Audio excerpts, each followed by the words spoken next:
Notre prochain conférencier est détenteur d'un baccalauréat en psychologie et d'une maîtrise en administration des affaires. Il possède plus de 25 ans d'expérience de travail dans les services publics.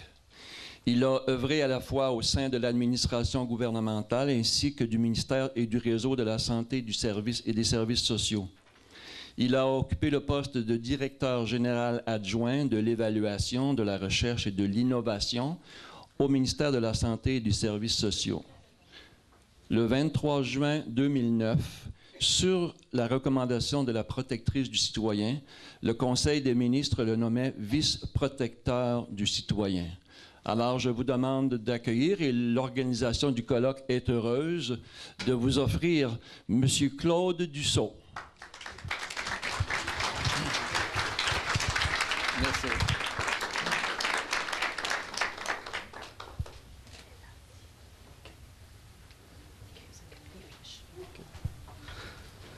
Bien, bonjour tout le monde. D'abord, je remercie les organisateurs du colloque. C'est toujours un plaisir de joindre à des événements comme celui-ci. Puis j'ai particulièrement apprécié la variété des intervenants parce que non seulement il y a des gens des CAP, mais il y a des gens des comités d'usagers. J'ai vu des gens des services de l'ordre, autant de la Sûreté du Québec que de la Sûreté municipale, des propriétaires de résidences, des gens de l'agence. Donc, de réunir l'ensemble des acteurs, je pense que c'est toujours un contexte qui est gagnant pour améliorer la situation. Vous avez une copie de ma présentation. Je veux vous rassurer comme tel, parce qu'il y a beaucoup de pages, puis il y a certaines que je vais passer rapidement, mais je me disais, au moins, vous avez sur papier certains éléments que vous allez pouvoir consulter par la suite. Fait qu'il y a certains éléments que je vais passer plus rapidement pour laisser peut-être une chance à la fin de faire des échanges. Là, je regarde M. Dupuis, parce qu'il m'avait dit garder la distance constante, c'est bon. S'il y a un problème technique, vous me le direz. Donc, écoutez, au niveau de la présentation que je vais vous faire aujourd'hui, présenter très rapidement le protecteur du citoyen, les lois qu'on applique, notre action, notre lien évidemment avec le réseau de la santé et des services sociaux, les principales recommandations qu'on a faites au ministère et au réseau de la santé au cours des dernières années. Je vais m'adresser évidemment particulièrement, compte tenu du sujet du colloque aujourd'hui, de toute la question des CHSLD, des résidences privées pour personnes âgées et des soins à domicile. Il y aurait beaucoup d'exemples de cas à donner. Je vais en donner un en particulier qui est lié à l'eau chaude. C'est pas M. Plamondon a fait référence ce matin à un dernier cas d'eau chaude. J'avais déjà pris cet exemple-là avant même de savoir qu'il y aurait un nouveau cas qui se présenterait. Vous allez voir, ça va être intéressant d'en discuter. Puis à la fin, je vais vous donner l'information générale que je pense que vous connaissez déjà sur le protecteur du citoyen. Bon, écoutez, juste pour votre information générale, là, le protecteur du citoyen, c'est l'équivalent que le législateur québécois a décidé de donner comme titre à une fonction d'ombudsman. C'est l'ombudsman, donc des services gouvernementaux au Québec. Et ça, c'est autant au niveau de l'administration publique, c'est-à-dire on a autant compétence sur le ministère de la Revenu qu'on a compétence sur le ministère de la Santé et le réseau de la santé. Enfin, on a compétence sur l'ensemble des ministères et organismes du gouvernement du Québec, à quelques exceptions près. Donc, il a été créé en 1968. La protectrice du citoyen, un peu comme le vérificateur général et les autres personnes nommées par l'Assemblée nationale, une personne qui est neutre et est nommée au minimum par les 2/3 des membres de l'Assemblée nationale. La protectrice du citoyen, en ce moment, là, plusieurs d'entre vous la connaissez, c'est Mme Raymonde Saint-Germain, qui a été nommée une première fois en avril 2006 pour un mandat de 5 ans et qui vient d'être renommée à nouveau pour un deuxième mandat à l'unanimité par l'Assemblée nationale pour un deuxième mandat de 5 ans. Au niveau du protecteur du citoyen, on compte 132 employés permanents, dont 86 délégués à la protectrice. Ça, c'est les gens de mon équipe qui font principalement les délégués, c'est ceux qui ont les pouvoirs de commissaire enquêteur, donc qui font les enquêtes dans tous les secteurs, pas juste en santé, là, mais notamment en santé. Écoutez, je vais passer rapidement là-dessus. Ça vous décrit, vous l'avez là, dans la version papier, mais ça vous décrit un peu comment nos services sont structurés. J'ai souvent cette question-là. Je vais juste vous dire très succinctement. Oui, ça pointe, là, c'est quoi? On a une direction de l'accueil et de la recevabilité. Ça, c'est la porte d'entrée du protecteur du citoyen. Dans l'atelier que j'étais ce matin, il y a un monsieur qui disait j'haïs ça, les boîtes vocales. Monsieur, je suis entièrement d'accord avec vous. Puis au protecteur du citoyen, on répond. Notre nombre de service, c'est notre engagement de notre DSC, c'est qu'on va répondre en dedans de 20 secondes. Nos statistiques l'année passée, à presque 90% de nos appels, on a répondu en dedans de 20 secondes. Ça arrive qu'on a plusieurs appels en même temps, puis on ne répond pas en dedans de 20 secondes. Là. On fait tout le possible pour répondre quand les gens nous appellent. Bravo. Merci. Donc, écoutez, des fois, c'est fun de devenir gestionnaire de service, puisqu'il y a des affaires qu'on n'aime pas, comme des boîtes vocales, puis là, c'est moi le boss, fait que ça va répondre. Donc, c'est pas tout de répondre au téléphone, il faut traiter les plaintes après. Donc, on a 2 directions d'administration publique, ça touche pas le secteur de la santé. Une à Montréal, une à Québec. C'est pas des directions régionales, c'est des régions historiques, c'est des dossiers différents. Et on a une direction qui traite les plaintes dans le secteur de la santé et des services sociaux. Mon collègue, l'autre vice-protecteur, fait beaucoup les éléments de recherche avec mandat d'initiative et les volets de technologie, puis évidemment les fonctions support classiques, l'administration, service juridique et autres. La mission du protecteur du citoyen, telle que définie par la loi, c'est de s'assurer que les citoyens sont traités avec respect, justice et équité. J'aime beaucoup insister sur le mot équité parce que, évidemment, le corpus législatif ne prévoit jamais toutes les situations. Or, il est clair qu'on est parfois en présence de situations qui sont injustes, inéquitables, mais qui ne sont pas couvertes par la loi. Comme on dit communément, on tombe entre deux chaises. Et là, il faut faire appel au jugement des acteurs gouvernementaux ou, dans le cas du réseau de la santé, faire appel au jugement des acteurs des gens puis de dire que ce n'est pas fondamentalement inéquitable, même si la loi a pas prévu cette situation-là. Évidemment, dans notre mission, c'est pas juste de s'assurer de respecter les droits des usagers comme ça sont respectés, mais c'est de prévenir et de réparer les préjudices causés, et encore une fois, pour l'ensemble des instances du gouvernement. Vous savez probablement, là, on administre 2 lois. Le protecteur du citoyen, lui, a été créé en 1968.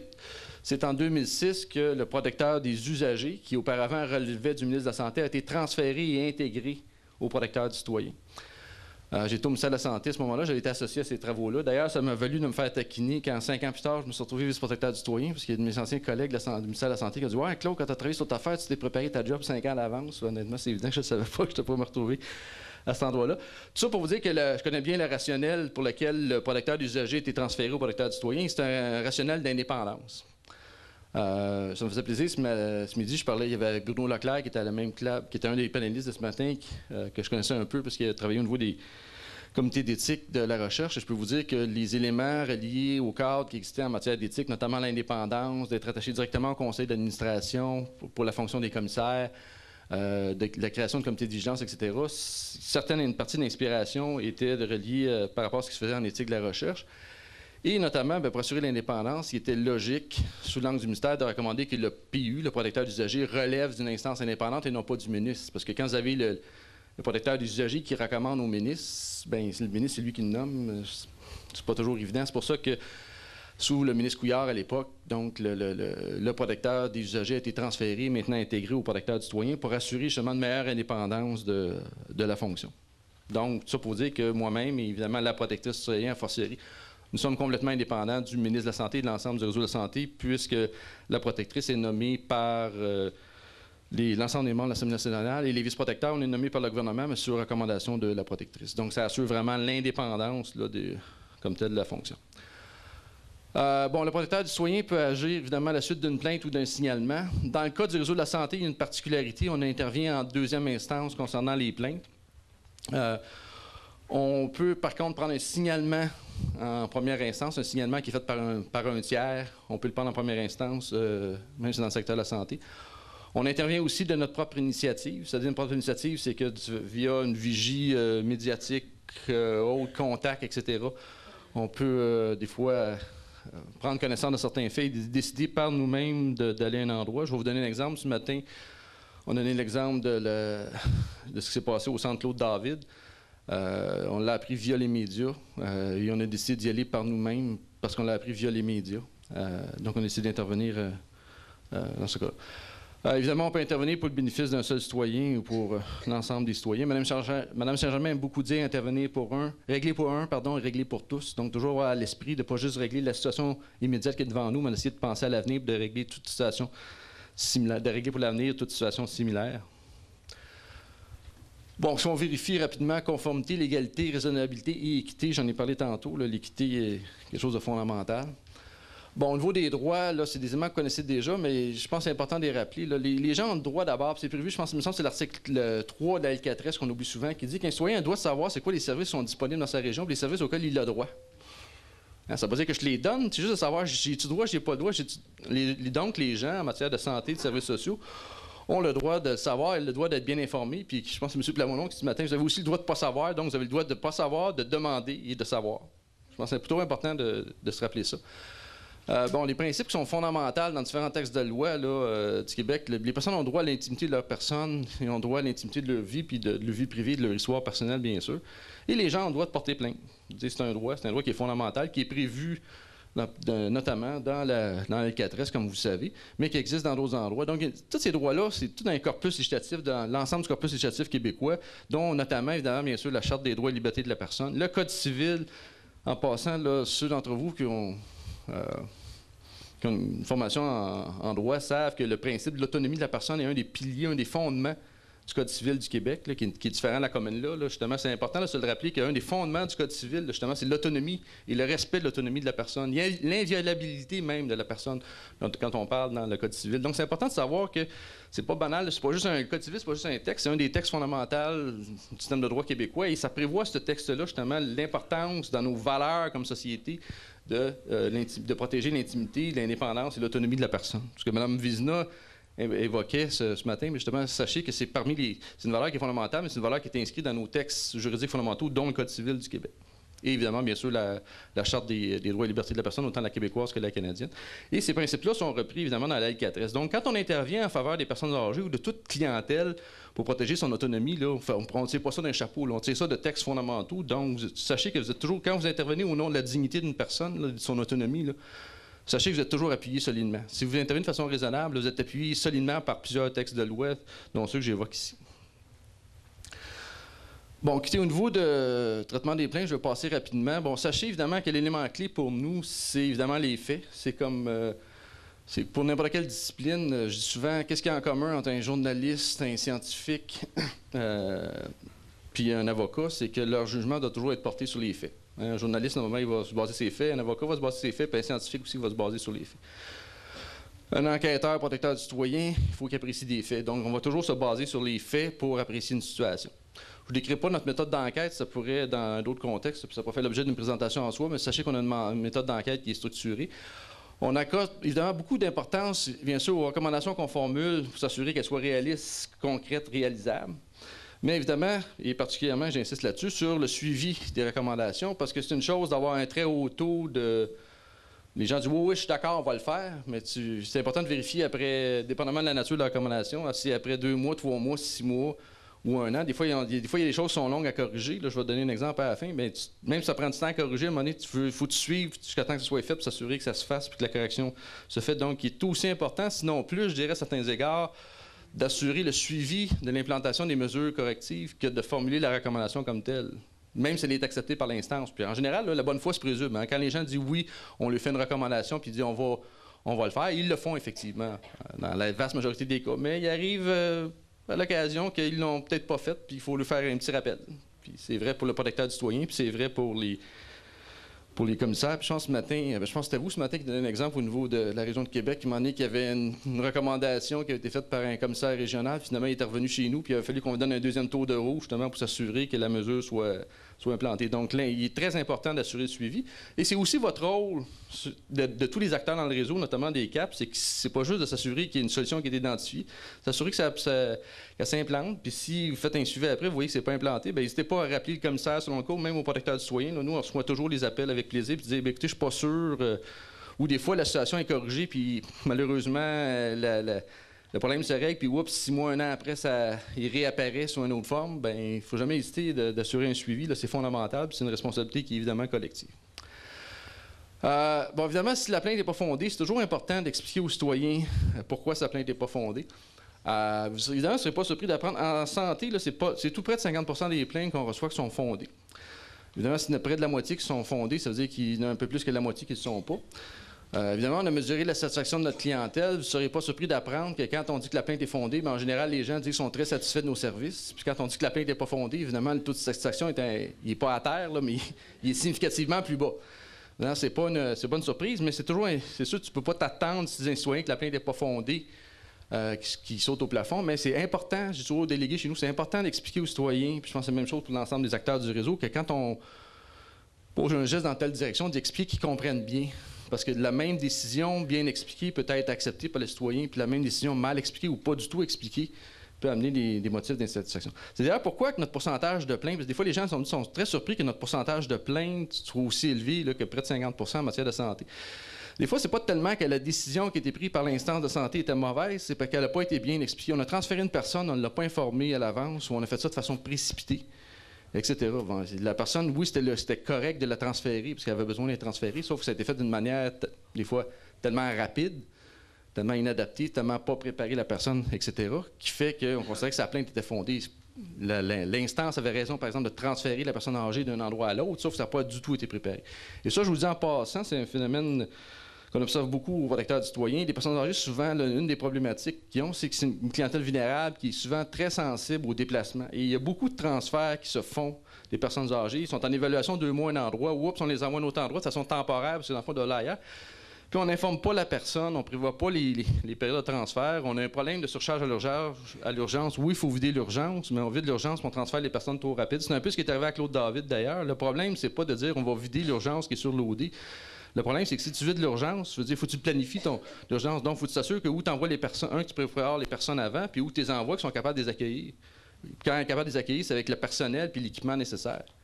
Si tu fais une opération pour dégager de l'espace à ton urgence, mais que tu envoies les personnes à un endroit où tu n'es pas prête, bien là, tu te crées des problèmes. C'est pour ça que les plaintes sont souvent fondées. Bon, évidemment, la décharge des acteurs du réseau, bien sûr, sont très sollicités, mais le fait d'être très sollicité ne justifie pas de ne pas planifier. Bon, le signalement, je pense que ça a été discuté, il y a eu le retour sur sachez que, donc, au protecteur citoyen, on traite les plaintes en deuxième instance, et je souscris pleinement à une personne qui a dit ça précédemment, là.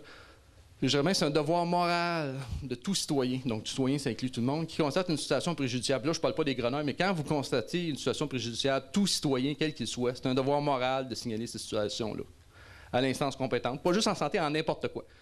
Soit une fraude économique, toute forme d'abus. Il y a des dispositions dans le code criminel quand on dit qu'il y a une obligation de devoir de porter assistance à une personne en danger. Là. Mais quand vous êtes témoin d'une situation d'abus qui est significative, là, vous avez un devoir moral de signaler cette situation-là.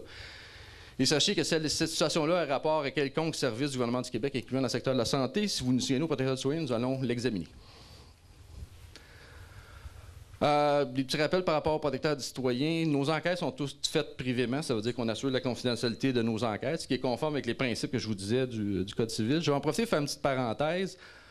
Au protecteur du citoyen, quand on traite une plainte en deuxième instance, on envoie le résultat de notre analyse au citoyen. On lui donne toujours une copie avec une enveloppe. Et s'il y a un CAP qui est impliqué, on lui donne une enveloppe préadressée avec l'adresse du CAP avec un thème dessus, si bien que le citoyen il peut de lui-même envoyer copie au protecteur. Mais ça reste sa décision à lui et ça reste en ligne avec les principes de l'autonomie de la personne. Et ça, c'est normal parce qu'il peut y avoir des cas. Je vais juste donner un exemple là, caricatural. Évidemment, c'est un cas d'exception, mais c'est un exemple caricatural. Imaginez que vous, une situation, qu'il y a un signalement qui nous est fait ou une plainte en deuxième instance qui vient par rapport à une situation, là, par exemple, d'abus physique, puis qu'on découvre de quoi de beaucoup plus sensible, par exemple, attouchement sexuel. Bien, vous allez comprendre que peut-être que le citoyen ou la citoyenne concernée n'est pas intéressé qu'il y ait d'autres personnes qu'elle qui le sachent. Donc, c'est évident, là, je prends un cas extrême là, qui est exceptionnel, là, juste pour illustrer le point, mais vous devez comprendre que les notions de confidentialité demeurent importantes. Même si vous avez aidé la personne tout le long, ça se peut que la personne que vous avez aidée pendant 3 mois, 6 mois accompagnée, que quand tu reçois la réponse, puis même si ça confidence en vous, ça se peut que ça ne tente pas de tout vous dire. Et ça, il faut respecter ça parce que ça va en ligne avec les principes de respect de la confidentialité. Par contre, on a discuté beaucoup à l'interne chez nous. Si vous manquez d'informations, que la personne ne revient pas, n'hésitez pas à revenir au protecteur du citoyen, puis on va toujours vous donner un minimum d'informations. En attendant, on va revenir sur les faits que vous connaissiez déjà, qui ont été soumis, que vous avez préparés, bien, on va au moins vous revenir sur ces faits-là. Mais peut-être qu'il y a des faits nouveaux qu'on ne vous présentera pas si la personne ne veut pas vous les présenter, mais à tout le moins ceux que vous avez légués, on va au moins vous faire un retour verbal sur dire qu'est-ce qu'on a fait avec dans le traitement de la plainte. Sachez aussi que, justement, on est totalement indépendant, que d'aucune façon, les gens du protecteur du citoyen ne peuvent être dans l'exercice de leurs fonctions, exercer de bonne foi, être contraints de déposer. Donc, on n'est pas contraignable. Donc, les gens ne peuvent pas nous forcer devant les tribunaux. Là. Personne ne peut nous poursuivre dans l'exercice de nos fonctions tant qu'on les exerce de façon raisonnable. Bon, c'est ça exactement ce que je viens de mentionner ici. Bon, les motifs, je passe rapidement là-dessus parce que vous savez comme moi qu'il y a un catalogue de motifs sur lequel on peut intervenir. Je ne donnerai pas l'exemple parce que le temps file, mais évidemment, on intervient des fois sur des situations individuelles, puis on intervient sur des situations qui sont à effet collectif. Parce que des fois, il y a une plainte concernant une personne en particulier dans une résidence pour personnes âgées. Mais des fois, on peut voir que c'est pas juste une situation qui est personnelle. Si par exemple, c'est un problème d'administration des médicaments, bien, c'est pas juste s'il y avait une plainte ou un signalement au départ par rapport à un cas, mais finalement, le cas est généralisé. Donc, on se préoccupe toujours de l'effet collectif. Puis d'ailleurs, je peux vous dire, en santé de mémoire, là, c'est 60% des dossiers qu'on traite ont un effet collectif. Donc, plus de la moitié des dossiers là, que la demande initiale était à effet collectif ou pas, là, il y a plus de 70% des cas qu'on voit qu'il y a une portée qui est générale. On peut aussi intervenir de notre propre initiative. On a fait plusieurs rapports spéciaux, autant en matière de santé que d'autres. En matière de santé, on a fait un sur les TED, on a fait un en matière de santé récemment, en matière de santé mentale et détention. En dehors de la santé, on a fait un sur le mécanisme d'enquête concernant les incidents impliquant des policiers. Donc, on peut, de notre propre initiative, faire différents mandats d'initiative. On a aussi un rôle, on est une institution de l'Assemblée nationale. Comme je disais au départ, Mme Saint-Germain, la protectrice, est nommée directement par l'Assemblée nationale. Donc, on relève directement de l'Assemblée nationale. Et le protecteur du citoyen est une institution de l'Assemblée nationale. Et dans nos mandats, on a le mandat de conseiller les élus sur l'ensemble des projets de règlement et des projets de loi. Ce que ça veut dire concrètement, c'est que nous examinons systématiquement l'ensemble des projets de règlement et des projets de loi. Quand on juge opportun, on va écrire au ministre concerné pour dire concernant tel élément du projet de loi. Et ça arrive très, très régulièrement qu'on est invité à aller en commission parlementaire pour commenter différents projets de loi, dont on va beaucoup parler du projet de loi 16. Là, il est évident qu'on est allé commenter sur le projet de loi 16, qu'on pourra discuter en période de questions, parce que ça aussi, ça pourrait faire l'objet d'une présentation. L'intervention en équité, bon, évidemment, souvent, il y a toujours les cas qui sont entre deux chaises ou qui vont faire appel au jugement. Des fois, c'est d'aller, comment je dirais ça, pas à l'encontre de la loi, mais aller au-delà de la compréhension légale de la loi, puis de regarder c'était quoi l'intention réelle de la personne ou l'intention réelle de la loi. J'ai plusieurs exemples à l'esprit. Vous allez voir, ils ne sont pas forcément... quand on vient en équité, c'est souvent une étape de jugement, c'est pas forcément tout noir, tout blanc. J'ai plein d'exemples en tête, mais je vais vous en donner un qu'on a intervenu en équité récemment. Il y a une personne, là, je vais de mémoire, là, j'ai vu récemment, il me semble que c'est 3 mois. Les 3 premiers mois qu'une personne obtient sa résidence, là, elle ne peut pas consommer il faut qu'elle paye ses services de santé. Parce qu'on s'est dit, on veut éviter qu'il y ait des gens qui réussissent juste pour se faire soigner. Okay? Fait qu'après les 3 premiers mois, tu ne peux pas avoir ta carte de... Dans les 3 premiers mois, tu peux pas avoir ta carte de RAMQ, puis ça serait trop facile. Tu es ami résident, tu te fais soigner, puis après ça, ben, merci, bye-bye, au revoir. Donc, quand les gens sont reçus, comme vous disiez, il me semble que c'est ça 3 mois, tu ne peux pas avoir ta carte de RAMQ, fait qu'il faut que tu payes tes services de santé. Bon, le principe est raisonnable, tout le monde comprend qu'on ne peut pas être un hôpital temporaire. Bon. Il y a une personne qui s'est présentée, puis c'était vraiment la veille de la journée. Okay? C'était la dame avec sa fille. C'était la veille, là, puis donc à minuit et une, là, sa période était finie, par elle doit sa carte de la RAMQ. Elle s'est présentée à 10h30 avec sa fille, qui n'était pas si malade que ça, c'était une grippe, mais elle faisait pas mal de fièvre. Fait que là, elle se fait informer, puis tout ça, puis etc. Puis finalement, ben là, la personne a dit « Ouais, tu veux que c'est cher. » Fait qu'il donne l'information qu'il faut payer. Mais là, la personne a dit, là, elle était inquiète pour sa fille. Fait qu'elle a dit « Soignez-la, ma fille. » Fait qu'elle a reçu une facture. C'était pas si élevé que ça, ce cas-là. C'était récent. C'était 524 $. Bon, fait que finalement, elle l'a fait. Elle l'a payé, la dame, la facture. Ben, elle est venue se plaindre en première instance. Puis en première instance, ils ont dit, ben, écoutez, vous le saviez, on vous a informé. Hein, vous saviez, on vous l'a dit, vous deviez. Puis vous aviez dit ça, vous étiez au courant, vous avez bien informé. Puis c'est normal que vous ayez payé puisqu'on vous avait informé. Hein? La personne est venue chez nous en deuxième instance. Puis on a dit, bon, c'est vrai, elle était informée. Mais on s'est dit, c'est quoi l'objectif? C'était quoi l'esprit de la loi quand le législateur a décidé d'une période là, de 3 mois? C'était quoi l'objectif de la loi? C'était éviter des abus. C'était ça l'objet de la loi. Tu sais, je suis qu'on n'est pas loin de revenir à Montesquieu, là, tu sais, l'esprit et la lettre des lois. Là. Hein, c'était quoi l'esprit de la loi du législateur quand il a mis cette période-là? Hein, c'était éviter des situations d'abus. Est-ce qu'on était en présence de situations d'abus? C'était clair que non, on n'était pas en présence d'abus. Bon, évidemment, vous allez me dire, c'est trop le débat, où ça finit. Là, c'était comme 2h30 avant, là, juste avant où ça finit. C'est sûr qu'il y a toujours une période qui est difficile, mais l'idée de base d'une intervention en équité, c'est ça, c'est toujours d'aller à l'esprit, de dire, est-ce que c'est raisonnable? Hein? Au-delà de la lettre de la loi, est-ce que la décision qu'on prend comme acteur, elle est raisonnable? Puis là, je pourrais donner plusieurs exemples, mais c'est pas clair parce que je suis sûr qu'il y a des gens ici dans la salle qui vont dire qu'ils sont en désaccord avec l'interprétation qu'on a faite au protecteur du citoyen. Et c'est correct, vous avez le droit d'être en désaccord avec l'interprétation que je viens de vous présenter. C'est un peu un débat éthique. Puis en éthique, on dit souvent, là, c'est l'éthique. Je regarde M. Leclerc, là, souvent, il y a... il y a plusieurs écoles en éthique, mais entre autres l'école d'Habermas, qui c'est une éthique de la discussion, on discute. C'est rare en éthique qu'on va dire qu'on possède la vérité. Il faut qu'il y ait un débat, puis on l'expose, on expose une position, mais au moins qu'il y ait un questionnement, puis pas juste de faire ce qu'on fait nous, au protecteur du citoyen, ce qu'on va faire, c'est qu'on va questionner, justement, qu'il y ait un questionnement, qu'il y ait un débat, on va écouter l'autre position, mais d'aller au-delà toujours de la lettre de la loi, puis de se poser la question sur le fondamental. Et ça va, évidemment, on profite du pouvoir qu'on va, où des fois, la loi est super claire et c'est pas permis, mais on constate que c'est pas équitable. À ce moment-là, on va recommander au législateur, évidemment, de modifier la loi ou le projet de règlement selon le cas. Donc, on est intervenu en 2010-2011 auprès de 174 établissements du réseau de la santé. 98 % de nos recommandations ont été acceptées. Excusez, j'ai dit une soixantaine de pourcents, c'est plus que ça. 72 % des recommandations en santé ont une portée collective. Bon, écoutez, nos recommandations ont touché plusieurs exemples, beaucoup par rapport à l'encadrement, formation des employés, évaluation des besoins des usagers, surtout en matière de soutien à domicile. En passant juste là-dessus, ce matin, on mentionnait par rapport à Protecteur du Soleil fait une enquête systémique sur les résidents de personnes âgées. Juste mentionner, on a une enquête systémique en ce moment concernant les personnes âgées, mais c'est par rapport au soutien à domicile, parce qu'il y a eu beaucoup de problèmes dans les dernières années, pas dans les dernières années, dans la dernière année reliée au soutien à domicile, avec des diminutions de services puis des écarts très variables de services d'une région à l'autre. Je vais vous donner un exemple réel. Une personne est à tel endroit, hein, elle se fait évaluer, elle a 3 heures de service à domicile par semaine. Elle déménage. Hein? Sa condition n'a pas changé d'un iota, là à 0. Bien là, forcément, là, c'est mathématique. Il y a un problème à un des deux endroits. Hein. Soit il y en a un qui est surévalué ou l'autre est sous-évalué, fait qu'il y a quoi qui ne marche pas. Mais au-delà de le cas que je vous donne là, quand il y en a eu beaucoup comme ça. Donc, on a une enquête systémique en ce moment par rapport au soutien à domicile, parce que c'est fondamental, on en a parlé ce matin. Là. Si on veut préserver l'autonomie de la personne, bien, ça passe beaucoup par rapport au soutien à domicile. Et il est vrai qu'au Québec, on est en retard là-dessus. Donc, nous, au Protecteur du Soin, ce qu'on a jugé que c'était prioritaire par rapport aux personnes âgées, c'était davantage en ce moment. Parce que la problématique, elle est réelle dans les résidences, puis il faut l'adresser, mais elle est connue.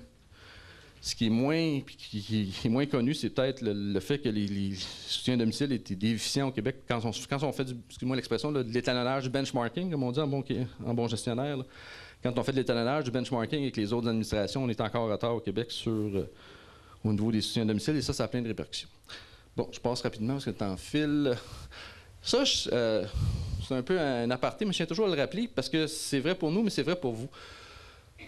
Il y a une très forte proportion de la population québécoise qui, malheureusement, est analphabète fonctionnelle. On a tendance à l'oublier. Hein? Il y a des gens, puis les gens qui... Rappelez-vous l'ancien coach canadien, là, M. Demers, là? Hein? C'est rien qu'après qu'il ait gagné la Coupe Stanley qu'il a finalement avoué qu'il était analphabète. Qui c'est qui aurait pu penser que le coach canadien qui gagne la Coupe Stanley était analphabète? Fait qu'évidemment, il y a une crainte d'être ostracisé, il y a une gêne, il y a même dans certains cas une honte au fait d'être analphabète. Fait que les gens qui sont analphabètes, ils vous le diront pas. Hein? Puis, vu que ça fait évidemment, c'est pas nouveau, s'ils sont analphabètes, ils l'ont toujours été. Hein? Fait qu'ils ont développé plein de mécanismes d'adaptation, de stratagèmes qui fait que la plupart du temps, ça paraît pas. Hein? La preuve, c'est que si Gilles Demers a été coach canadien, là, il a coaché des joueurs, il a signé des contrats. Tout ça, je veux dire, il faut qu'il ait développé des bons mécanismes d'adaptation. Personne ne s'en est aperçu. Hein? Il n'y a pas un journaliste qui s'en est aperçu, personne dans l'environnement. Tout le monde a dit « Ah oui, il est analphabète. Ah! » Fait qu'imaginez si le coach des Canadiens de Montréal est analphabète et que personne ne s'en aperçoit. Bien, monsieur, madame, tout le monde, puis à fortiori une personne vulnérable, exemple personne âgée, il y a bien du monde qui risque de ne pas vous apercevoir. Donc, d'être particulièrement à l'écoute et d'être vigilant après ça. Pas demander aux gens s'ils sont analphabètes, mais s'assurer qu'ils comprennent bien, de s'assurer de voir leurs aides. Je sais que les CAP, vous êtes très sensibilisés à ça parce que c'est votre rôle de les aider, là, mais je veux dire, c'est toujours important de le rappeler à l'ensemble des gens parce que le degré, puis des fois, c'est pas binaire, c'est pas j'écris, j'ai un degré de littératie 5, puis versus je sais pas écrire du tout, puis je suis à 0. Là. Souvent, il y a des cas où il y a les cas entre deux. Donc, c'est important de savoir ça. J'ai mis référé à une étude, là, en particulier, c'est la capacité de lecture, là, mais il y a toutes sortes d'exemples qu'on peut donner. Des fois, les gens vont lire, mais comprendre. Dès qu'on va arriver par les textes de loi, tout ça, là, oups, là, si on les perd, là, on voit le regard qui change. Là, donc, j'insiste toujours c'est particulièrement important. Encore une fois, là, je m'excuse, je sais qu'en parlant au cap, là, pour vous, je vous disais non, c'est une évidence. Je vois une couple de souris qui me connaissent, qui me disent oh, oui, Claude, on le sait. Je vais passer rapidement, là, mais je les avais en photocopie. Là. Je vous ai mis la liste de l'ensemble des recommandations qu'on a faites au ministère de la Santé de 2005 à notre dernier rapport annuel. Particulièrement concernant les personnes âgées. Je veux juste que vous sachiez que ce qui résume tout ça, c'est qu'au Protecteur du Soin, ce qu'on constate, ce qui est important, c'est d'abord et avant tout d'identifier ces résidences-là, donc de les connaître, hein, je vais demander l'expression de les flaguer, de les identifier, et après ça, de les suivre, et de les suivre en fonction du risque qu'elles peuvent représenter. Puis pour moi, c'est la même logique pour un CHSLD, pour une ARI ou pour une résidence privée, c'est de les connaître. Une fois qu'on la certifie, on est capable normalement de voir le niveau de risque qui va être associé à cette ressource-là, quelle qu'elle soit. Ici, notre appréciation initiale, c'est wow, c'est nickel, c'est platine, prenez l'image que vous voulez, c'est 3 étoiles ou 5 étoiles. Bien, c'est pas déraisonnable hein, de dire, bien, je vais retourner à voir juste dans 3 ans. Hein. A contrario, vous en voyez une, puis vous dites, bien là, peut-être, c'est pas de mauvaise idée de retourner voir ce qui se passe là dans les mois qui suivent. Et ça, je vous dis, c'est basé sur des faits parce que on a eu un cas, c'était pas un cas de résidence personne âgée, c'était un cas de résidence, c'est une ressource de type familial là, pour des personnes handicapées, lourdement handicapées. La situation était tellement pathétique qu'on a recommandé que la résidence soit fermée et était fermée dans 48 heures. Notre première préoccupation, évidemment, c'est toujours les usagers, mais quand on a continué notre enquête par la suite, on a découvert qu'il y avait eu amplement de signes qui auraient dû inciter le C3S à intervenir avant. Donc, ce qu'il faut que je donne cet exemple-là, puis c'est la même logique que les résidences personnes âgées, c'est que on a une tendance à faire le mur à mur, c'est-à-dire tout pour tout le monde, alors que ce qui devrait guider l'ensemble de l'action des acteurs, c'est toujours une gestion en fonction du risque. C'est un principe de base en gestion dans tous les secteurs. Donc, c'est important de les identifier. C'est pour ça que l'intervention que nous, on a faite au portail du citoyen par rapport au projet de loi 16, notre première inquiétude était à l'effet de dire, écoutez, la loi actuelle, c'est l'hébergement plus... la loi actuelle, ce qu'elle dit, c'est l'hébergement plus une gamme de services. Mais une gamme de services, en ce moment, c'est interprété comme un service. Donc, une résidence, en ce moment, dès qu'il y a de l'hébergement et un service, disons, alimentaire, OK, est considérée au sens de la loi une résidence pour personnes âgées et elle est assujettie au mécanisme de certification. En passant, by the way, ça c'est important de mentionner, Nathalie, tu es là, une résidence qui n'est pas certifiée, mais qui a fait sa demande de certification, là, elle est couverte par le mécanisme des plaintes. Donc, c'est pas parce qu'elle n'a pas eu sa certification que le mécanisme des plaintes ne s'applique pas. Hein? C'est important que ça soit ça, là. Ça s'applique. C'est pas parce qu'elle n'a pas eu sa certification qu'elle n'est pas assujettie au mécanisme de traitement des plaintes. C'est important de faire cette nuance-là. Évidemment, peut-être que vous ne le savez pas, là, mais toutes les demandes de certification qui ont été déposées, là, ils sont connues. Là. Donc, les résidences qui sont en processus de certification, ils sont connus. Hein? Il y a moyen de vérifier si une résidence est en processus de certification. Et si elle est en processus de certification, le mécanisme des plaintes s'applique. Parce qu'elle est considérée au sens de la loi comme étant une résidence, même si elle n'a pas encore eu sa certification. Je reviens donc au projet de loi 16. Excusez-moi, je le fais à la partie, parce que ça a été souligné un peu avant. Projet de loi 16, donc la loi actuelle dit l'hébergement plus une gamme de services et en pratique, c'est interprété comme étant un seul service. La nouvelle loi va dire, on a défini des types de services, puis elle va dire c'est l'hébergement plus 2 types de services. Mais moi, je peux vous dire avec des cas concrets qu'on a, ça, ce que ça va faire, c'est qu'il va y avoir moins de résidences qui vont être assujetties au processus. Et on a des exemples concrets, ils nous ont présentés en commission parlementaire, des résidences de 200 personnes. Hein, c'est pas de la petite bière, c'est pas des petites, là, 200 personnes. Donc, plus d'une quarantaine de personnes ont un code rouge. Un code rouge, c'est quoi? C'est que c'est des gens qui ont une mobilité tellement restreinte qu'on les a flagués. Ça, c'est les services incendies, les pompiers, parce qu'on sait que s'il y a un feu qui est déclaré là, les pompiers savent qu'il y a 40 personnes qu'il va falloir aller chercher pour les sortir. C'est ça qu'on appelle des codes rouges. C'est des personnes qui ne sont pas capables de sortir tout seules s'il y a un feu. Bien, évidemment, nous, au protecteur du citoyen, en donnant la commission parlementaire, on a dit, écoutez, ça nous inquiète qu'on fasse une définition qui va faire que ces gens-là, ils n'intercepteront plus.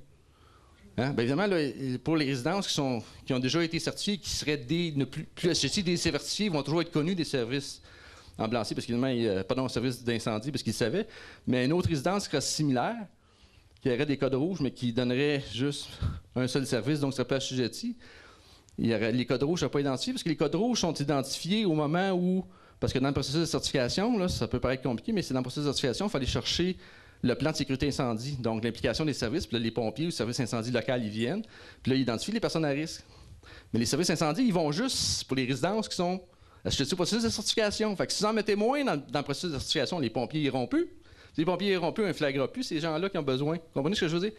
C'est pour ça que ce qui est préoccupant par rapport au projet de loi 16, et c'est pour ça que nous, au protecteur du citoyen, on a recommandé que ça demeure hébergement plus un service. On a recommandé ça, précisément pour ne pas échapper ces cas-là.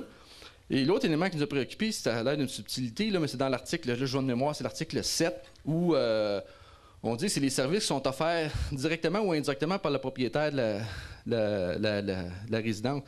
On est un peu préoccupé parce que si, je ne vais pas rentrer dans les détails, là, mais si Conglomérat A, hein, je vous fais un exemple fictif, là, Conglomérat A loue les étages, par exemple, 3 à 10 à résidence privée B, puis qu'au premier étage, tu as le service alimentaire donné par la compagnie C, et au deuxième étage, service d'infirmerie et physiothérapie donné par la compagnie D. Ils vont passer flux par rapport. Fait que nous, on a vu une faille dans la loi, selon nous, que les petits malins vont être capables de passer à travers pour se soustraire au processus de certification. Donc, on l'a flagué et on a été intervenu, entre autres, là-dessus sur... Je vais m'arrêter parce que juste pour le projet de loi 16, je pourrais passer l'après-midi là-dessus. Ceci étant dit, il y a beaucoup d'éléments positifs dans le projet de loi 16. Là. Il y a un effort général. Là, je ne veux pas vous penser que le protecteur du citoyen dit que le projet de loi 16 c'est pas bon. En général, c'est une amélioration, là, mais il y avait 2 trous majeurs que je viens de vous nommer. Je vais passer rapidement, là, mais sachez que donc, le principe, ce qui nous guide toujours, c'est d'identifier les ressources qui sont problématiques puis d'avoir un suivi de risque qui est proportionnel aux risques qu'on rencontre. Là. Fait que je vais passer rapidement. Pour aller, encore une fois, vous pourrez en prendre connaissance via, bien sûr, le PowerPoint que vous avez ici, puis il y a nos rapports annuels qui sont disponibles sur notre site Internet. Là. Si on se concentre sur les CHSLD et les résidences privées, je passe rapidement, là, mais ça colle avec les chiffres que M. Plamondon vous a présentés ce matin sur le nombre de résidences. Donc, juste pour vous montrer que on parle quand même d'une proportion significative de la population qui va aller bien sûr en augmentant. Au niveau, en 2010-2011, donc l'année passée, on a eu 162 plaintes, 31 signalements concernant les CHSLD. On a eu 25 plaintes et 32 signalements concernant les résidences privées. On a eu plus, c'est ça, vous voyez ici, là, les résidences privées. Hein, regardez, faites la comparaison. Hein, mon CHSLD, c'est public, les gens sont moins gênés dans le réseau public de faire une plainte formelle. Mais regardez, oups, quand on arrive les résidences privées, là, c'est le contraire. Bon, qu'est-ce que ça veut dire, là? C'est M. Lebel qui mentionnait ce matin, puis ça a été dit aussi par plusieurs intervenants, le risque de la peur, la crainte de représailles, bien, elle est réelle. Elle est réelle en résidence privée, et c'est pas surprenant en soi. Il y a deux choses là-dedans. Au nom des principes d'autonomie, il faut respecter la volonté des personnes.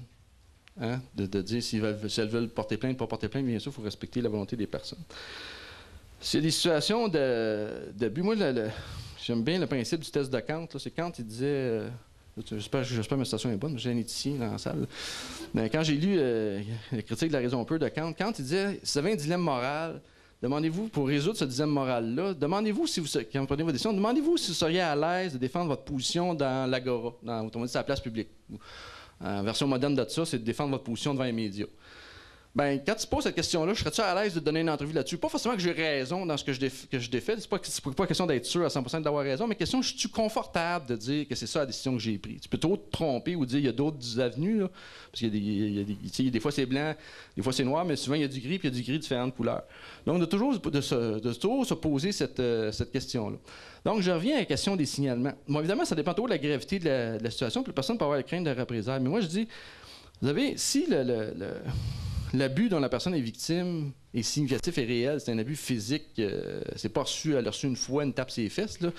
Elle a des meurtrissures, elle a des blessures, elle a des. Il y a une récurrence, il y a de quoi qui est significatif. La personne ne veut pas porter plainte parce qu'elle craint, c'est un peu comme la violence conjugale ou d'autres éléments, là, on peut donner plein d'exemples. Bien, il y a un devoir dans ce cas-là de dénonciation. Au même titre que si une personne appelle puis dit « je pense à me suicider », bien, nous, au protecteur de citoyen, on a une mécanique qui fait qu'on va dénoncer, comme tous les établissements ont, parce qu'à un moment donné, tu as un devoir moral. Donc, là, c'est une question d'appréciation puis de jugement. Mais moi, je vous dirais, quand vous êtes présenté dans une situation qui est significative, vous avez un devoir moral de le signaler, quand la raison est significative. Et ce que je veux vous dire, c'est que soyez rassurés, nous, au protecteur du citoyen, on fait tout puis dites-le quand vous signalez que vous pouvez dire que, écoutez, c'est tellement grave, mais la personne n'en veut pas, elle a peur des représailles, comme ça se peut pas, dites-nous-le. Nous, on en tient compte dans notre intervention, puis on va planifier même notre stratégie d'intervention en conséquence. Je donne un exemple. Souvent, on va dans une résidence, il y a 4 L, bien, la plainte concernait Mme Tremblay qui était dans la 3e L. Bien, on envoie l'avis d'intervention, on dit c'est la qualité des services en général. C'est pas vrai. Là, on va voir Mme Tremblay qui est là, la porte, la chambre 204. Mais on ne dit pas qu'on va voir Mme Tremblay, la chambre 204. On dit on vient regarder la qualité globale de vos services. Puis là, on visite, on va se promener dans l'aile numéro 1. Des fois, en même temps, ça nous permet de voir s'il y a d'autres choses. On va se promener dans l'aile là. Puis là, comme par exemple, on va voir Mme Tremblay. Fait que là, on arrive à la fin, puis on va s'assurer de régler le cas de Mme Tremblay et tout autre cas qu'on va voir. Puis on va s'assurer de formuler nos recommandations d'une manière tellement enrobée qu'ils ne pourront jamais détecter que c'était Mme Tremblay qui était à l'origine de la plainte. Et ça, c'est une manière. Donc, soyez. Encore une fois, je ne parle pas des grenouilles, mais quand vous êtes en présence de situations d'abus de type financier ou de type physique ou de situations qui vous paraissent déraisonnables, même si la personne a des résistances, quand l'abus est significatif, moi, je vous dis, vous avez un devoir moral de signaler. Encore une fois, je le dis en tout respect et en toute humilité, j'aime bien Habermas aussi, là, ça c'est l'éthique de la discussion, vous avez le droit d'avoir une opinion contraire. Mais moi, ce que je vous dis, c'est que le vice-protecteur du citoyen vous encourage à le faire. Okay. Puis je suis à l'aise de défendre ça dans l'agora public comme je le fais en ce moment. Bon, comme vous voyez, la nature des plaintes, des signalements, là, c'est attitude, comportement, compétences personnelles soignants, mixité des clientèles, droit à l'information, notamment, bon, vous savez, les fameux services à la carte, là, je vous apprends rien, l'organisation des soins et services, l'alimentation. Soutien à domicile, j'en ai parlé tantôt, donc les délais, la continuité des services. Nos recommandations, écoutez, je passe parce que ça serait trop long, mais vous pouvez voir, il y en a une gamme étendue. Soutien à domicile, beaucoup de problèmes au niveau de la transition. Depuis la dernière année, je ne sais pas si vous avez à quel point vous l'avez vécu. Là, ça sera peut-être un test ici. Là, nous, ce qu'on a observé là, dans plusieurs régions, c'est que en fait, je vais vous donner une statistique, là, notre volume de plaintes de soutien à domicile a littéralement doublé dans la dernière année par rapport à l'année avant. Autrement dit, c'était comme ça, puis là, ça fait pouf! Fait que quand ça double, puis la proportion de plaintes fondées a monté à 62%. Fait que quand vous avez un trend, ça se promène comme ça, puis là, ça fait pouf, puis ça double, ben il y a quelque chose en dessous. C'est pour ça qu'on a décidé de faire une enquête systémique. Bon, un exemple, c'est un exemple. Là, c'est pas le cas là, qui est sorti. Le cas que je vais vous décrire ici, c'est pas le cas qui est sorti dans les journaux récemment. Là, vu que c'était dans les journaux, je vais mentionner le nom. Là. M. Plamondon, de toute façon, l'a mentionné ce matin, le cas, c'est M. Laporte, là, un monsieur de 90 ans. C'est pas ce cas-là, je pense, c'est un cas antérieur. Vous allez voir, c'est un hasard, là, parce que je l'avais déjà avant même que ce cas-là sorte. J'avais déjà prévu mettre ça dans ma position. Donc, c'est un cas qui est arrivé il y a quelques années. Vous allez voir, ça va faire, je vais vous ramener ça avec le cas. Je vais faire un lien avec ça entre ça, le cas de M. Laporte, et l'importance du suivi des recommandations. Donc, c'est un cas qui était similaire à celui qui était décrit récemment. C'est un usager qui est décédé de blessures graves, conséquence d'une exposition prolongée dans l'eau chaude. Comme tel, il est comme tel, puis il y en a eu plusieurs cas comme celui-là. Donc, le signalement portait, entre autres, non-respect des normes par rapport à l'eau chaude, la façon de faire de l'établissement relativement à la gestion des brûlures. Évidemment, la famille a dit mon père est mort brûlé dans les bains. C'est pas moyen de comprendre. C'est facile de comprendre la préoccupation. Bon, là, évidemment, quand on fait une enquête, on a vu qu'il y avait une tonne de problèmes de nature différente. Bon, il y avait le fait, entre autres, que le coroner, je sais que c'est un des thèmes chers, encore une fois, M. Plamondon, il n'y avait pas eu de déclaration qui avait été faite au bureau du coroner. Il n'y avait aucune procédure au centre hospitalier par rapport dans quel cas il divulgue ou non au bureau du coroner. Bon, on a fait 15 recommandations. Là, je ne vous les passerai pas tous, là, mais je vais aller assez rapidement. Bon, on a fait des recommandations, mais je vais attirer votre attention sur la première que j'ai mis en haut ici. Que des normes ou des réglementations rendant obligatoire la limitation de la température de l'eau chaude soient édictées. Bon, pas un spécialiste de ce secteur-là, mais sachez que les bâtiments construits depuis 1995, ils ont tous un thermorégulateur, je pense que ça s'appelle, qui barre la température de l'eau à 49 degrés. Autrement dit, si vos parents sont en ce moment, sont dans une bâtisse qui a été construite en 1995, normalement, ils ne devraient pas se faire ébouillanter parce que l'eau est contrôlée. Il n'y a pas de risque que quelqu'un oublie le robinet ou qu'il rentre dans le bain et accroche par hasard le robinet ou whatever. Parce que, justement, on a mis en place une mesure passive. Les choses construites depuis 1995 étaient obligatoires, donc les personnes ne peuvent pas se faire ébouillanter. Nous, ce qu'on a recommandé, c'est de dire regardez donc, faire une norme pour celle qui était avant. OK? Parce que l'idée de base qu'on avait à l'esprit, puis là, c'est évident, c'est un peu triste, parce que l'idée de base, c'est que si on change la norme pour les vieux édifices, ça va éviter, comme le cas de M. Laporte, là, vous voyez le lien que je fais. En passant, évidemment, c'est triste, parce que vous allez voir. Bon, je passe le reste. Je vous amène ces derniers. Oups, j'ai passé trop vite. L'ai-tu mis ici? Je l'avais mis. Ouais, c'est ça. Vous l'avez ici. La régie du bâtiment. C'est parce que là, quand les gens, entre autres, là, en ce moment, il y a encore 10% des résidences qui ne sont pas certifiées. Bon, il y a beaucoup de résidences qui ne sont pas certifiées parce qu'ils ne répondent pas légalement à certaines normes techniques. Des fois, c'est la largeur des corridors. C'est beaucoup relié aux normes incendies, des éléments comme ça. Ça ne veut pas dire forcément, quand le risque est connu et est géré, ça ne veut pas dire que parce qu'une résidence, au moment où on se parle, qu'il y a 10% le 10% des résidences, au moment où on se parle, qui ne sont pas certifiées, ça ne veut pas dire forcément que les gens qui sont là dans une situation problématique. Ça, c'est important de le dire. Mais des fois, s'ils avaient un corridor qui n'est pas à largeur réglementaire, là, ça peut coûter pas mal cher de changer la largeur d'un corridor. Mais c'est connu, il peut y avoir des mesures. Je vais vous donner un exemple. Excusez-moi, je suis correct dans mon temps, j'achève, c'est bon. Je vais vous donner un exemple bien concret là, de la gestion des risques. Vous allez voir, là, parce que souvent, la gestion des risques, c'est qu'on a des risques qui sont en opposition. Je vais vous donner un exemple bien concret. Imaginez-vous une résidence pour personnes Alzheimer. Ça va? Hein? Donc, vous savez tout le monde, vous avez tous lu dans les journaux, de temps en temps, personnes Alzheimer, c'est une maladie qui est progressive, dégénérative. Les gens, beaucoup de gens, à un moment donné, oups, ils se perdent dans la nature, ils disparaissent. Hein? Fait que là, si quelqu'un qui est un gestionnaire responsable, qui gère une résidence pour une personne Alzheimer, ben, il va dire je vais barrer les portes pour pas qu'ils s'en aillent la nuit, pour pas les perdre dans la nature. Hein? Par ailleurs, il y a une norme qui dit que quand il y a une résidence de personnes âgées, il ne faut pas que tu barres les portes parce que s'il y a un feu, il faut qu'il sorte. OK? Hein? Là, c'est sûr, là, je viens de donner l'exemple d'Alzheimer, mais si j'avais commencé par parler, oubliez le cas de l'Alzacide, oubliez le cas d'Alzheimer, puis mettons, je vous dis, pensez-vous que les résidents de personnes âgées en général, il faut que les portes soient débarrées? Vous allez me dire, c'est évident, M. Dussault, il faut que les portes soient débarrées, là, s'il y a un feu, il faut que ça. Bon. Fait que là, justement, il y a une norme qui dit, une sécurité incendie, qui dit que quand tu as une résidence des personnes âgées, il faut que les portes soient débarrées, puis le monde est capable de sortir. Mais quand tu as une résidence qui a Alzheimer, là, la norme, ça marche plus. Ça ne marche plus parce que si tu fais la balance des risques, nous, ce qu'on a soumis respectueusement au protecteur du citoyen, on n'est pas expert là-dedans, mais on soumet respectueusement qu'il devrait y avoir une balance de risque, puis que peut-être que le risque, compte tenu qu'il y a une présence 24/7 de la personne, puis qu'ils sont met une sonnerie directe avec le poste de pompier, peut-être que la meilleure gestion des risques, c'est de laisser les portes barrées compte tenu de la clientèle qui est là, en ayant une présence 24/7, avec un relié au système d'alarme des pompiers, etc., s'il y a un feu. Parce que le risque me paraissait plus élevé qu'une personne Alzheimer qui s'en aille, que les gens passent au feu, meurent de brûlure, compte tenu, encore une fois, là, je parle bien de gestion et de mitigation des risques, compte tenu à la fois qu'il y a une personne qui est là 24/7, etc. Fait que vous devez comprendre que dans certains cas, ça c'est un exemple que j'ai donné, vous devez comprendre que dans certains cas, c'est pas parce qu'elle n'est pas certifiée que c'est pas problématique. Je ne veux pas dire que c'est tous des cas comme ça, mais c'est important de comprendre ce genre de dynamique-là. Je reviens à l'eau chaude. Donc, c'est ça, l'eau chaude, c'est que, évidemment, il y a des coûts, etc. Je n'ai pas vu le projet de règlement, je ne le verrai pas avant qu'il soit publié. Évidemment, c'est la Régie du bâtiment qui travaille là-dessus, mais on suit nos recommandations comme telles. Et j'ai su récemment que, j'ai même la date, mais on ne m'a demandé pas à dire, là, mais je peux vous dire qu'au début novembre, le projet de règlement concernant les thermorégulateurs pour les bâtisses construits avant 1995 va passer au conseil d'administration de la Régie du bâtiment. Et après ça, évidemment, c'est sous réserve de l'approbation du conseil d'administration de la Régie du bâtiment, mais si eux l'approuvent, après ça, normalement, il va être transmis au ministre, puis là, il va y avoir une publication dans la Gazette officielle du gouvernement du Québec d'un projet de règlement concernant les régulateurs d'eau chaude là-dessus. Je ne peux pas vous dire, est-ce qu'il va faire notre bonheur? Je ne l'ai pas vu. Mais c'est sûr qu'on va le regarder, puis c'est sûr qu'on les a relancés périodiquement pour s'assurer qu'il y a une régulation là-dessus, pour éviter des cas, malheureusement, comme il y en a, parce qu'il y a souvent plusieurs solutions à un problème, mais des fois, d'aller à la base, à la source du problème, là, ça, c'est des stratégies de santé publique, là, d'aller à la base, d'aller à la bourse, donc à la source, pardon, donc de mettre un thermorégulatteur est un exemple. C'est pour ça que, pour vous dire que c'est important et fondamental d'assurer les suivis, parce que c'est ça l'esprit d'ailleurs, un mécanisme de traitement des plaintes, c'est bien sûr de réparer la situation individuelle qui est devant nous, mais c'est surtout, pas surtout, là, mais c'est également aussi important, évidemment, de prévenir les situations futures qui pourraient être similaires, même si, vous allez dire, c'est triste, parce que c'est sûr que quand j'ai vu ce cas-là dans les journaux, j'ai dit, shit, le règlement en novembre, il serait passé avant, là. Mais de toute façon, là, en novembre, il y a trop d'étapes, c'est long. Parce que la publication, un projet de règlement, là, il y a trop une publication à Gazette officielle, c'est 45 jours, etc. Puis vous dites, il risque d'en avoir un autre pendant ce temps-là.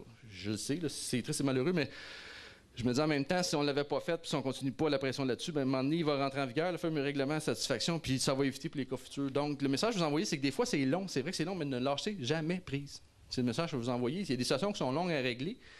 Des fois, les acteurs changent. Puis je vous dirais même qu'il y a certains gestionnaires qui, malheureusement, quand la situation est complexe, c'est une des manières de ne pas le régler, c'est de laisser traîner. Mais c'est à un moment donné, puis moi, si on travaille beaucoup dans ce sens-là pour l'État du citoyen, on essaie de faire des recommandations qui sont balancées. C'est-à-dire, on évite d'avoir les baguettes en l'air puis de faire des recommandations disproportionnées. On essaie d'avoir des recommandations balancées et réalistes. Mais en même temps, on passe la réputation qu'on les suit. Donc, ne comptez pas sur nous pour l'oublier. On suit nos recommandations à la trace. On est des tableaux suivis, j'y suis toutes. Ça arrive des fois qu'on réévalue, puis on a dit on est allé trop loin, etc. Parce que nous aussi, au protecteur de soins, on fait des erreurs, on est humains, mais je peux vous dire, on les suit toutes nos recommandations, à la trace. On les suit. Et je vous invite à faire pareil dans vos dossiers. Vous autres, vous êtes dans le cap, ça vous fait plaisir, mais quand je dis ça devant un auditoire de la santé, j'ai pas le même genre de face que j'ai en ce moment.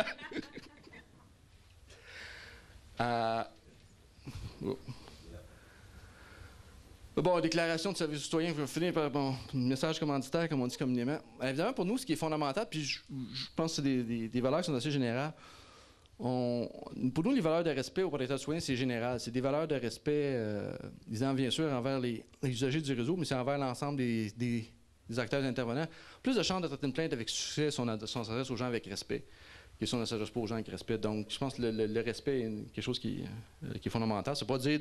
le respect, pour moi, respect ne rime pas avec compromission. C'est pas du tout le sens de mon propos. Je pense qu'on peut être clair, on peut être ferme, mais on peut être respectueux en même temps. De la fermeté, là, où je mets l'image, le classique, là, c'est... la main de fer dans un grand velours, là, je pense que c'est trop de guerre. Non, on est impartial, rigueur. Je veux dire, des fois, les citoyens sont déçus parce que les gens, parce qu'on... Ça peut être un peu confusion, ça s'appelle le protecteur du citoyen. Fait que les gens ils confondent protecteur du citoyen avec procureur du citoyen. Les gens pensent que, parce qu'on est protecteur du citoyen, qu'automatiquement, on va prendre fait et cause pour eux.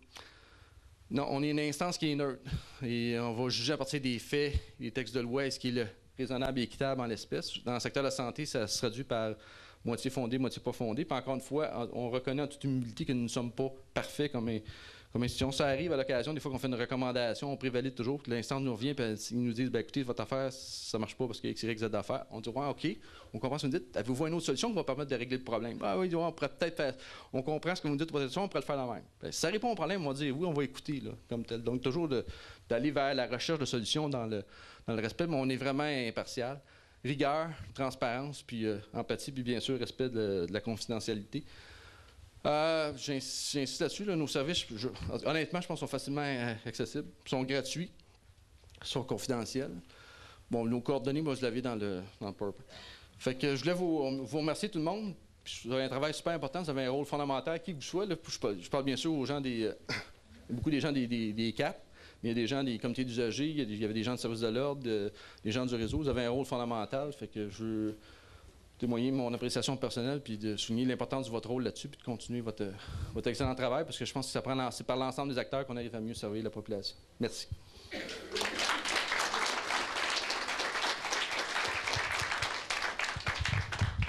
Merci beaucoup, M. Dussault. Merci infiniment de votre présence et de votre message. Ça tire à sa fin. Je vois que ça tortille allègrement. Ça ne sera pas long. Je voudrais vous présenter Mme Vézina pour le mot de la fin, ou presque. Je vais aller m'asseoir. Voilà.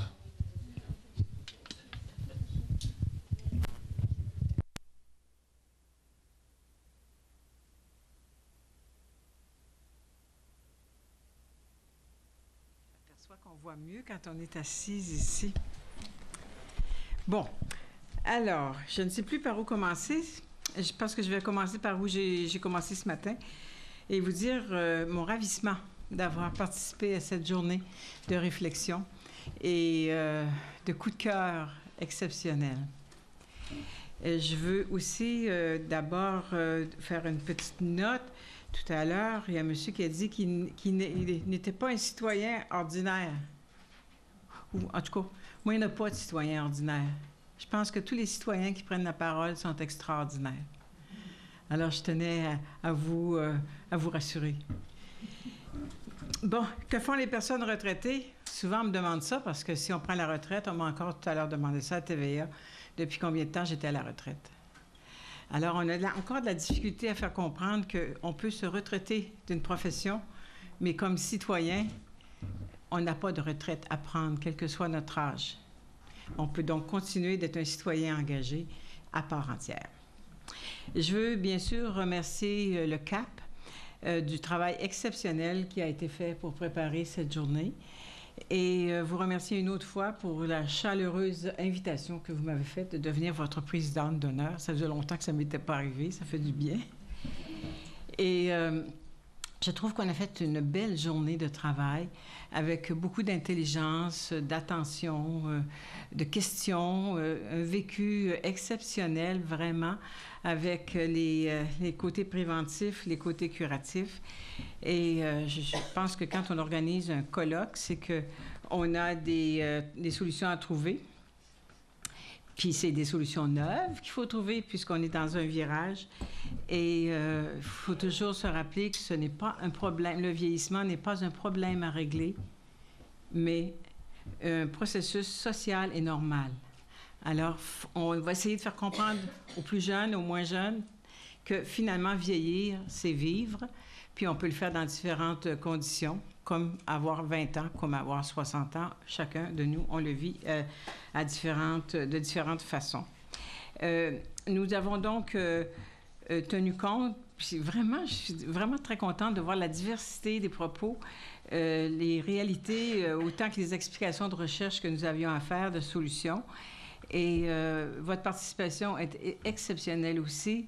Et votre travail aussi. Le gros de la journée, je pense que c'est d'avoir pris connaissance du travail que le CAP fait. Puis on me dit qu'il y a 16 CAP au Québec. Alors, ça veut donc dire qu'on peut multiplier par 16 le travail qui se fait. J'avais comme pas eu le temps, je pense, de porter attention à cet organisme-là et je m'en excuse. Voilà. Maintenant, c'est comme quelqu'un que je connais et que j'ai rencontré, avec qui j'ai passé une journée. Donc, je porterai sûrement plus attention à tout ce qui se fait. Peut-être même que je téléphonerai de temps en temps. Alors, ce que j'ai compris des discussions d'aujourd'hui, c'est vraiment qu'il y a une nécessité de mettre ensemble toutes ces énergies positives puis de former un partenariat.